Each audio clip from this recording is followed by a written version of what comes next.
What is the main objective of the teacher? Well, for me, the main objective of the teacher is that students build new knowledge. But how is that the learners build the new knowledge? Well, there are several theories that give us some idea about how is that a learner learns a new language. And for example, Anderson tells us that a learner goes through different stages, like through the cognitive stage, the associative stage, and the autonomous stage.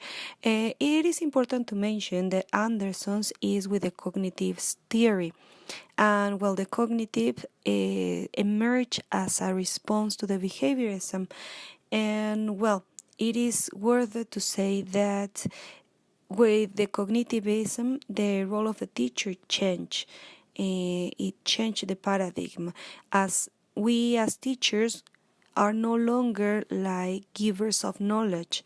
Nowadays, we help students to build their own knowledge.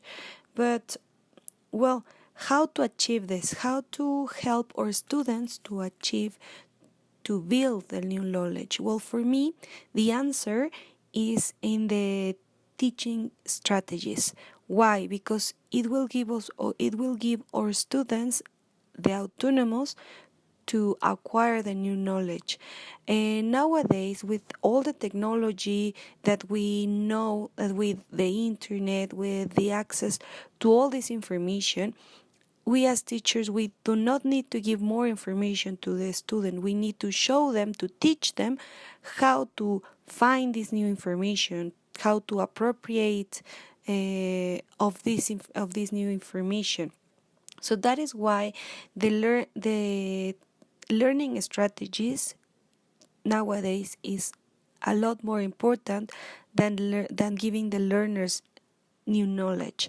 There are several theorists like Rubin, O'Malley, and Chamot, Bernstein and Meyer, Taron, Oxford, Dansereau, Stern, and Cohen, who can give us a lot of definitions and help us to understand what are the learning strategies. They have been making lots of studies and they show us several models how they, with their studies, with the studies of these theorists, we can learn a lot. We can know how is it a successful student study at home. So if we learn that, if we know that, if we are aware of that, and we help our students to know more about themselves, about their learning strategy, then we're gonna be able to help our students to become better students and more successful students.